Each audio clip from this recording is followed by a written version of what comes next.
네, 어머님들 안녕하세요. 반드시 듣는 반듣국어 임은아입니다. 이번 시간에는 예비 고1을 위한 고등국어 학습 로드맵에 대해서 내신 위주로 말씀을 드리도록 하겠습니다. 먼저 제 학력인데요. 저는 연세대학교 국어교육학 석사과정 취득 예정자입니다. 그리고 현재 미탐에서 대표 강사로 활동하고 있습니다. 저를 믿고 따라와 줄 수 있는 교육과정과 그 다음에 내신 교과의 전문가라고 생각해 주시면 될 것 같아요. 자, 어머님들 고1에게 가장 중요한 것이 내신이라고 생각하시잖아요. 물론 내신이 가장 중요합니다. 그런데 이제 많은 어머님들께서 너무 고등학교 1학년 때 우리 아이가 내신 하다 보면 본질적인 거를 놓치게 되시는 경우가 많아요. 근데 사실은 내신이 곧 수능과 직결된다는 점, 이게 국어에서 굉장히 강하게 작용한다는 점을 먼저 이해하셔야 합니다. 이걸 이해하시려면 대치동 고등국어 1학년 아이들의 내신 경향이 어떻게 출제되는지를 좀 말씀을 드려야 하는데요. 대치동 같은 경우에는 수능 스타일의 문제가 내신에 많이 출제됩니다. 그 말인즉슨 배우지 않은 외부 지문이 배운 교과서 지문과 함께 연계되어서 사고를 확장하고 적용하는 식으로 많이 출제가 된다는 것이죠. 그러면 단순히 내신에만 집착하여서 중학 국어 때처럼 그 과목을 암기하고 그 작품을 여러 번 반복하는 식으로 공부만 해서는 확장형 문제에 대응하지 못하겠죠. 보통 확장형 문제가 킬러 문항으로 나와서 이제 상위권과 최상위권을 구분짓는, 상위권과 중위권을 구분짓는 변별력을 가진 문항이 등장합니다. 그래서 지금 대치동 국어에서 원하는 것은 내신 공부도 수능식으로 해라라는 것을 기억해 주시면 되겠습니다. 자, 그러면 내신 1등급이 어려운 이유가 방금 말씀드린 것처럼 변별력을 두기 위한 외부 지문이 출제되기 때문인데요. 제 강의에서는 이 부분을 어떻게 대비할 것인지 추후에 말씀드리도록 하겠습니다. 두 번째로는 대치동 최상위권의 경쟁이기 때문에 결국 본질은 상대평가잖아요. 모의고사 영어나 한국사처럼 절대평가가 아니기 때문에 원점수가 중요한 것이 아니고 우리 아이들이 어떻게 학교에서 몇 등급의 석차를 받을 것인지가 중요하기 때문에 결론적으로 1등급을 받기가 점점 어려워지고 있죠. 어머님도 다 아시겠지만 1등급은 누적 인원이 이제 4%, 2등급은 11%, 3등급은 23%까지 누적이 됩니다. 우리 아이는 1등급을 당연히 이제 받고 싶으시잖아요. 그런데 이제 인원수가 사실은 굉장히 어렵다는 거는 인지하고 계셔야 됩니다. 지금 2020학년도 고1 인원수를 이제 대표적인 학교를 몇 개를 뽑아봤는데요. 이제 위에서 아래로 갈수록 1학년 인원수가 낮아지고 있죠. 그래서 휘문고 같은 경우에는 407명이기 때문에 내신 등급으로 1등급은 16명만 획득할 수 있게 됩니다. 개포고 같은 경우는 거의 절반에 가까운 인원이기 때문에 1등급은 한 학년에 220명 중에 8명밖에 없다는 것이죠. 이런 것들이 굉장히 어머님이 불안하실 거라고 생각해요. 우리 아이의 목표는 당연히 만점을 목표로 해서 향해 가야 되겠죠. 상대평가이기 때문에 난이도와 출제 경향에 따라서 1등급 컷이 어떻게 결정될지 모르기 때문에 지필평가와 수행평가 어느 하나 놓칠 틈 없이 물샐 틈 없는 관리를 해줘야겠습니다. 자, 그렇다면 고등 1학년 국어 내신이 과연 어떻게 어디서 출제될지를 구체적으로 말씀을 드리도록 할게요. 자, 지금 보시는 표가 1학기, 2학기의 2015 개정 교육과정의 국어 교과서의 단원 구성입니다. 먼저 1학기를 말씀을 드리면 1학기에는 이제 현대문학이 위주로 들어가 있는 걸 보실 수가 있어요. 두 번째로는 현대문법이죠. 2학기 때는 이것이 넘어가서 현대문학이 주로 고전문학 위주로, 그리고 현대문법이 주로 국어사, 중세국어 위주로 연결되는 것을 보실 수 있습니다. 이러한 시험 범위는 대략적인 것이고 학교별로 물론 변동은 있습니다. 하지만 여러분들이 기억하셔야 될 게 1학기 중간고사와 기말고사에 나오는 것들은 공통적으로 현대문법과 현대문학의 틀 안에서 절대 벗어나지 않는다는 것입니다. 외부 교재를 사용하는 학교도 있고 프린트물을 사용하는 학교들도 있지만 대부분은 교과서의 1단원, 2단원, 3단원, 4단원까지를 중심으로 내용을 변별력 있게 출제하려고 하기 때문에 문학과 문법을 반드시 잡으셔야 합니다. 게다가 1학기 중간고사 때는 중학국어랑 달리 고등국어에서 문학의 4갈래론에 대해서 학습하게 됩니다. 어머님도 잘 알고 계시는 서정갈래, 서사갈래, 극갈래, 교술갈래가 이것이지요. 그래서 이런 갈래 특성을 미리 학습을 하고 이 갈래 특성에 따른 갈래별 대표 작품을 알고 있어야지만 우리 아이가 어떤 고등학교에 가서 어떤 교과서로 학습을 하고 어떤 부교재를 만나든 간에 거기에 해당하는 갈래적 특징을 암기하고 그 부분에 끼워 넣으면서 내용을 양적으로 팽창시키는 작업이 필요합니다. 그래서 현대문학의 필수 작품은 반드시 겨울방학 때 숙지하고 들어가셔야 되는 부분이죠. 현대문법도 마찬가지입니다. 현대문법이 크게 의문론 그리고 통사론, 형태론 이렇게 제시되어 있는데 통사론이 가장 마지막으로 빠졌고 우리는 의문론과 형태론에 주목하셔야 합니다. 왜냐하면 교과서 구성이 검정 가이드라인이 그렇게 맞추어서 나왔기 때문에 아이들은 의문의 변동 후에 한글 맞춤법을 배우게 될 겁니다. 그래서 어머님들이 걱정하시는 것 중에 하나가 우리 아이가 문법이 너무 약하다는 것이죠. 문법은 수학처럼 단계가 있기 때문에 막연하게 감으로 찍을 수 있는 과목이 절대 아닙니다. 기본적인 개념부터 해서 찬찬히 쌓아 나가야지만 이런 탄탄함 속에서 의문을 배경으로 또 단어를 풀 수 있고 이 두 과목이 연관성을 지니기도 하고요. 단어를 바탕으로 다시 문장으로 확장시키고 또한 현대문법과 중세문법을 비교하는 문제가 나오기 때문에 이런 점들에서 문법을 지금부터 잡아두시는 것이 가장 효과적입니다. 어머님들이 아시는 다른 국어의 과목, 뭐 화법과 작문이라든지 아니면 이번에 신설된 매책 과목이라든지 아니면 독서 과목 같은 것들은 보통 2학년 때 내신에 출제되기 때문에 그리고 1학년 때는 교과서별로 이제 지문이 그렇게 많지 않거나 변별력을 두지 않는 경우가 많기 때문에 내신 대비 보통 4주에서 6주 사이에 충분히 학교별로 대비 가능한 부분입니다. 자, 넘어가셔서 지금 예비고1이 반드시 해야 되는 공부 첫 번째 알려드릴게요. 첫 번째로는 현대문학에 대해서 개념어를 정리하고 작품을 분석하는 것입니다. 현대문학의 개념어라 함은 이제 우리가 배웠던, 우리 아이들이 배웠던 예를 들어서 역설법이라든지 반어법들, 그리고 시상전개 방식의 공간의 이동에 따른 것과 뭐 추보식 구성이라든지 아니면 객관적 상관물과 감정이입의 차이가 무엇인지, 그리고 소설 같은 경우에는 서술자의 시점에 따라서 어떻게 등장인물과 서술자 사이의 심리적 거리가 달라지는지, 서술상의 특징 중에 서술자의 개입과 그다음 편집자적 논평은 어떻게 다른지 이런 것들이 현대문학 개념어입니다. 이런 개념어들을 지금 정리하고 대표적인 필수 개념을 정리한 것을 바탕으로 작품을 분석해야지만 아까 말씀드린 양적 팽창을 통해서 우리 아이들이 시험장에서 모르는 작품을 만날 리스크를 줄여줄 수 있다는 것이죠. 그리고 이런 작업을 계속 하다 보면 아이들이 작품에 대한 해석력이 향상되게 됩니다. 해석력을 향상시키면 대치동 내신에서 원하는 수능형 문제, 새로운 지문이 나타났을 때 그것을 그 자리에서 해석해내는 능력이 자연스럽게 신장되게 됩니다. 자, 두 번째로는요, 아까 말씀드린 문법입니다. 문법은 내신과 수능에 공통적으로 출제됩니다. 우리 아이들이 3월 모의고사도 치르게 되고 또 1학기 중간기말도 치르게 되는데 이런 내신과 모의고사에서 내내 출제되기 때문에 지금 잡아주시는 것이 가장 확실하고 또 아이에 대해서도 문법에 자신감을 심어줄 수 있는 가장 효과적인 방법이라고 할 수 있겠습니다. 자, 그래서 이런 강좌들을 어떻게 제가 녹여서 겨울방학 내신 선행을 대비시켜 드리는지 강좌 설명을 좀 해드리도록 하겠습니다. 자, 첫 번째로는요, 겨울방학 선행 3스텝입니다. 지금은 이제 3스텝 중에서 하나가 이제 종강이 되었는데요. 현재 시점에서 이제 어머님들께서 들어오실 수 있는 강좌는 현대 고전시가 필수 개념어 정리부터 해서 3주에서 9주, 그러니까 총 12주 정도를 들어오실 수 있겠습니다.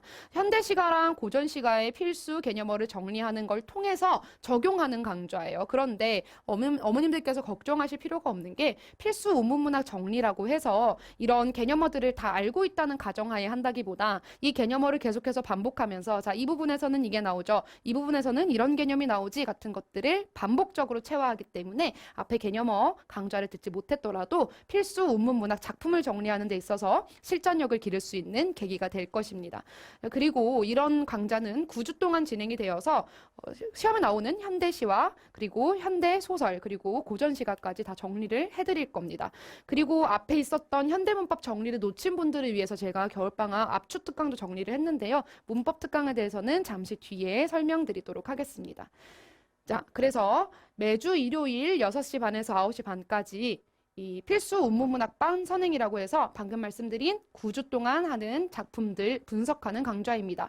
추천 수강 대상은요. 1학년 내신에 등장할 필수 운문문학을 미리 대비하고 싶은 예비고 1학생, 그리고 처음 보는 문학작품의 해석이 어려운 학생, 그리고 개념어를 보다 많은 작품에 적용해서 체화하고 내가 실제로 분석하는 분석력을 기르고 싶은 학생, 마지막으로는 제가 이 작품을 선정할 때 2015 개정 교육과정에 따라서 만들어진 국어교과서 11 기간종과 그리고 또 2학년 아이들이 사용하는 문학 교과서도 좀 참고를 했습니다. 왜냐하면 수능이 기본적으로 교육과정 내에서 출제되기 때문에 이 수능을 끝까지 대비하기 위해서는 내신 강좌에서부터 내신과 수능에 빈출되는 공통되는 작품들을 모아서 강의하는 것이 아이들 입장에서는 가장 효율적인 공부 방법이겠죠. 그래서 이런 공통으로 수록된 작품을 추리고 모아서 분석하기 때문에 교과서에 실려있지 않은 작품들까지 효율적으로 대비가 가능합니다.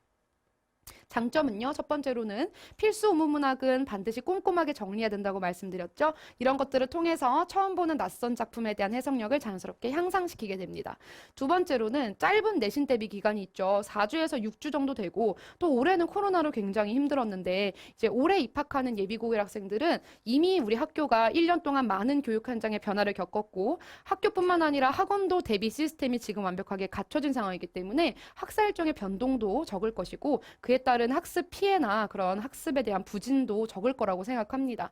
짧은 내신 기간에 쌓기 어려운 기본 실력을 미리 쌓아두는 거죠. 어차피 시험 기간이 되면 프린트물이 몰아치고 부교재가 나오고 교과서 범위가 여러 전 과목에서 누적되기 때문에 아이들은 심리적인 부담감을 느낄 수밖에 없습니다. 코피가 나는 친구들도 많고요. 굉장히 세력적으로 부처하는 여학생들도 많습니다. 그래서 이런 기간에 단기간에 하기 어려운 작업들을 미리 겨울방학 때 해놓음으로써 내신 기간에 보다 심층적으로 여유롭게 대비가 가능하다는 장점이 있습니다. 강의 계획서입니다. 강의 계획서는 총 9강으로 이루어져 있고 자세한 작품을 말씀드리면 1강에서는 현대시인데 그중에서 일제강점기에 해당하는 내용을 함께 모아서 가르칩니다. 구체적인 시인과 작품명이 나와 있고요. 현대시 2 같은 경우에는 이 산업화, 그 다음에 독재 정권에 관련된 1960년대부터 80년대 정도까지의 이야기들을 담아 놓았습니다. 주제별로 작품을 모아서 공부할 수 있기 때문에 외부 지문 출제에 효과적으로 대비할 수가 있고요. 세 번째로는 우리의 사랑과 이별 같은 개인적인 정서, 서정을 노래하는 시들을 현대시 3강으로 모았습니다. 그리고 네 번째 강좌부터는 고전시가의 작품을 분석하게 되는데요. 고전시가에서 고대가요와 향가와 민요를 묶어서 한 강좌에서 다루게 됩니다. 그리고 5강에서는 고려가요, 6강에서는 평시조와 사설시조, 7강에서는 연시조해서 시조까지 7강에서 끝이 나고요. 아이들이 가장 어려워하고 가장 길게 나오는 또 올해 수능에 이제 얼마 전에 나오기도 했었던 고전시가 가사, 정철의 작품을 위주로 정극인과 헌한설원 등의 작품도 모아서 가사를 2번에 나눠서 정리를 하게 됩니다. 다음 강좌 설명해 드리겠습니다. 겨울방학 문법 특강, 압축 특강 강좌인데요. 총 4주로 구성되어 있습니다. 매주 월요일에 진행이 되게 되는데요. 1월 4일부터 18일까지 3강 동안에는 현대문법을 대해서 의문과 단어와 문장을 정리하게 됩니다. 아까 말씀드렸다시피 의문은 1학기 중간고사, 단어는 1학기 기말고사, 문장은 2학기 기말고사쯤에 출제가 됩니다. 그리고 중세국어 같은 경우에는 보통 2학기 중간고사에 출제가 되죠. 이런 것들을 한번 단계적으로 쭉 훑어줌으로써 12시간 만에 컴팩트하게 핵심 개념을 정리하셔서 모의고사에서도 써먹고 내신에서도 써먹는 문법의 기틀을 완성하실 수 있는 아주 효율이 높은 강좌입니다. 그래서 추천 수강대상 같은 경우에는요. 문법 공부를 이미 한 친구들이 있을 거예요. 중학교 때. 근데 했는데도 개념이 되게 혼동되고 실전 문제 풀이만 하면 난 분명히 개념을 다 아는데 문제를 못 풀겠어요 하는 친구들 추천 수강대상입니다. 두 번째로는 의문 변동 중학교 때 배우긴 했는데 이 의문 변동이 구체적으로 비음화랑 유음화가 어떻게 다른지 구개음화와 양순모음화 그리고 이모음 전설동화가 어떻게 다른지 이런 것들 헷갈리는 친구들 또 관형어와 관형사가 헷갈리는 친구들 또 부사와 부사어가 헷갈리는 친구들 이런 식으로 개념이 혼재되어 있고 정리가 딱딱 되지 않은 친구들이 들으면 굉장히 좋은 강좌입니다. 내신 수능에 그 공통되는 부분들을 겨울방학에 압축적으로 정리하고 싶으면 최소한의 시간 투자로 최대한의 효율을 얻어가실 수 있는 강좌입니다. 4번의 수업으로 컴팩트하게 한 방에 정리가 되고요. 내신과 수능의 문법 개념에 대해서 비교를 시켜줘요. 아까 말씀드렸던 관형어와 관형사, 부사와 부사어, 그리고 유음화와 비음화 같은 것들, 또 좋은 위치 동화와 좋은 방법 동화 같은 것들, 아이들이 가장 어려워하고 가장 헷갈려하는 개념들을 OX 선택지와 비교 원리로 깔끔하게 정리해주는 강좌입니다.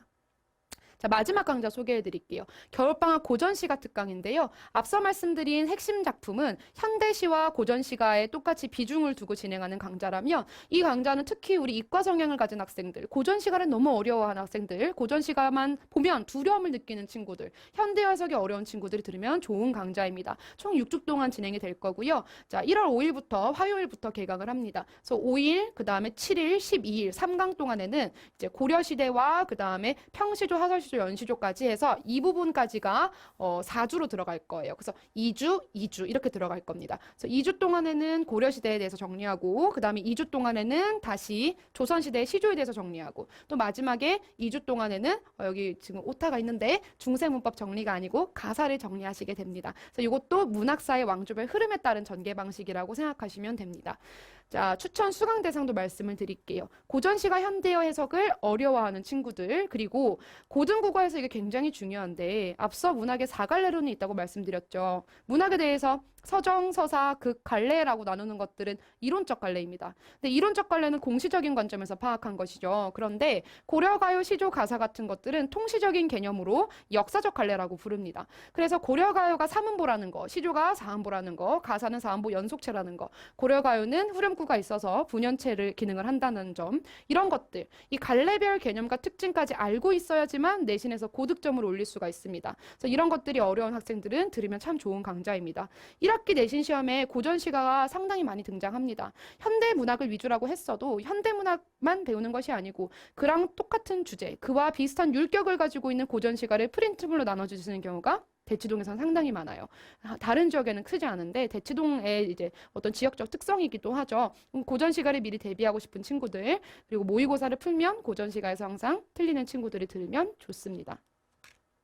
이렇게 수업을 하게 되면 저희 목표는 무엇이냐면 대표 고전시가의 현대어 해석은 당연히 갖추고 들어가는 것이고요. 낯선 고전시가도 해석을 할 수 있게끔 앞에 이제 중세문법에 관련된 내용을 조금 끌고 와서 여기 아래하는 어떻게 읽고 그 다음에 어두잠구는 어떻게 읽는 거야. 이때에는 원순모음어가 없었고 구개음어가 없었기 때문에 이렇게 발음의 원리를 적용하면 해석이 된단다. 뭐 이어적기를 끊어적기로 바꾸어 보자 라는 등 문법적인 디렉션을 통해서 낯선 고전시가도 스스로 해석을 할 수 있게 됩니다. 고전시가는 사실 읽을 수만 있다면 어쨌든 우리말이기 때문에 해석이 좀 술술 되는 경향이 있습니다. 사자성어와 현대어 해석 정도만 할 줄 알면 고전시가 그렇게 정복하기 어려운 대상은 아니니까요. 이제 이런 것들을 아이들한테 목표를 가르치게 될 겁니다. 마찬가지로 2015 개정 교육과정에 고1 국어교과서 11종과 고2 문학교과서 11종에 공통적으로 많이 수록되어 있는 빈출 작품, 수능에서 빈출된 작품들을 선정해서 약 20년간의 데이터를 모아서 엑셀로 정리하여 강의하는 작품들을 선정하였습니다.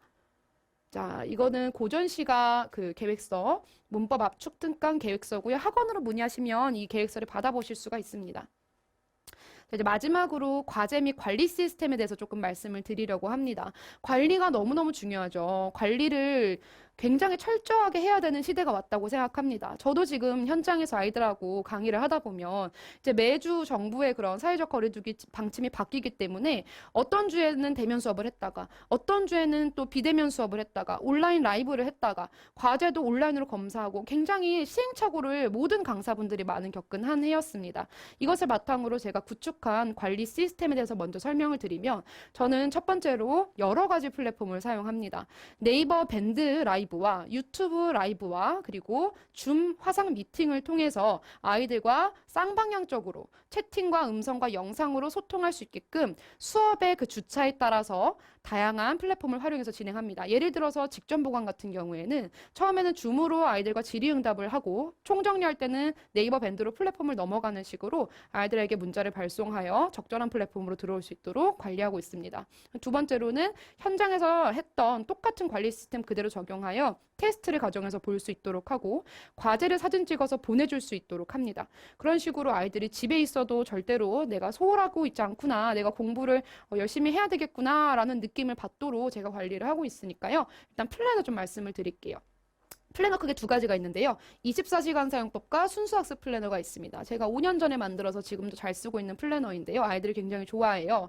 플래너를 쓰게 시키면 이제 첫 번째로는 네가 24시간을 어떻게 사용하고 있니? 너 얼마나 공부하고 얼마나 놀고 언제 자고 언제 일어나니? 와 같은 개략적인 내용을 아이들께 적어오게끔 시킵니다. 그럼 우리 고1 학생들은 참 말을 잘 들어요. 그럼 시켜오면 이제 적어오면 그걸 보고 제가 이제 좀 조언을 해주는 것이죠. 너가 너무 늦게 자고 늦게 일어난다. 아무리 온라인 클래스라 하더라도 이런 식으로 생활 패턴이 바뀌어 버리면 좋은 결과를 얻지 못할 거다라는 식의 생활에 대한 조언을 해주기도 하고 과목별로 너무 공부량이 편중되어 있는 거 아니니? 네가 수학이 약하다고 해서 수학을 너무 많이 하느라고 국어와 탐구 과목들을 소홀히 하면 나중에 암기에서 좋은 점수를 받을 수 없을 거야 라는 등의 구체적인 지침을 내려주죠. 그래서 이런 것들을 일주일 정도 실시한 뒤에 우리 아이들과 어느 정도의 개별적인 학습 파악이 끝나고 나면 이제 순수학습 플래너라는 여기가 데일리라면 여기는 위클리로 넘어오는 것이죠. 그래서 위클리별로 국어, 수학, 영어, 탐구 과목 이런 식으로 나누어서 아이들이 목표한 학습 시간과 실제로 하게 되는 학습 시간을 스톱워치를 이용해서 기록을 시킵니다. 그래서 얼마나 차이가 있는지, 얼마나 달성하지 못했는지 등을 페인을 분석하여서 매주 채워나가는 알찬 플래너를 통해서 시간 관리를 하고 있습니다. 고등 국어는요, 또 고등 학습은요, 굉장히 범위가 많고 굉장히 양이 많기 때문에 결국에 장기 레이스로 가져가야지 이제 아이들이 체력도 기르고 시간 배분도 잘 해야지만 끝까지 도달할 수 있는 레이스거든요. 그러한 기초 체력을 1학년 때 만들어주는 그런 관리법이라고 생각하시면 됩니다. 매주 단어 암기가 있습니다. 영어 단어만 암기 테스트를 하는 것이 아니고 국어도 영단어처럼 매일매일 비문학이면 비문학, 고전시가면 고전시가 이런 식으로 예시가 나와 있죠. 이런 것들을 매주 수업 전후로 테스트를 봅니다. 아이들이 요즘 어휘력이 사실은 예전보다는 한자를 좀 덜 쓰기도 하고 독서량이 아무래도 조금 떨어지기도 하다 보니까 기본적인 어휘를 모르는 경우가 중상위권 친구들에서도 꽤 많습니다. 그런 것들을 메워주기 위해서 미리미리 차곡차곡 관리를 해주는 거라고 생각하시면 됩니다. 자, 어머님들 제가 관리 시스템까지 설명을 드렸는데요. 제가 학부모님과 소통이 굉장히 활발한 편입니다. 어머님들이 뭐 기탄 없이 의견을 보내주시고 자녀에 대해서 궁금하신 점을 얼마든지 물어보시고 저도 또 가정에 여쭤보기도 하고요. 여러 그런 유대 관계를 통해서 제 수업의 만족도가 높고 또 함께하는 아이들은 2년째 지금 함께하고 있습니다. 고1 입학했을 때부터 이제 고3을 보내는 친구들이 있는데요. 아이들이 이렇게 만족할 수 있었던 이유는 저의 이제 꼼꼼한 강의력과 그 다음에 여기 보여드렸던 차별화된 관리 라고 생각합니다. 제가 24시간 카톡 질문도 받고 있는데요. 그걸 통해서 이제 아이들이 매번 질문을 하면서 일주일에 한 번 있는 수업이라는 것에 공백감이 느껴지지 않도록 매일매일 함께한다는 느낌이 들도록 그런 스터디 메이트의 역할을 하면서 나아갈 강좌라고 생각해 주시면 됩니다. 지금 무엇보다 중요한 것은 예비고1은 겨울방학을 역전의 기회로 삼으셔야 돼요. 중학교에서 고등학교 넘어가는 그 여러 텀 동안에 너무 많은 것들이 바뀌기 때문에 그 변화에 미리 한 발 먼저 앞서 대응하시지 않으면 나중에 이미 내신 성적이 찍힌 다음에 후회하면 늦잖아요. 그래서 우리 아이들이 지금 3개월도 남지 않은 이 귀중한 시간을 잘 활용하여서 내신에서 좋은 결과를 얻을 수 있었으면 좋겠습니다. 제가 최선을 다함께 할 테니까요. 구체적인 문의사항 있으면 학원으로 연락 주시면 됩니다. 네, 감사합니다.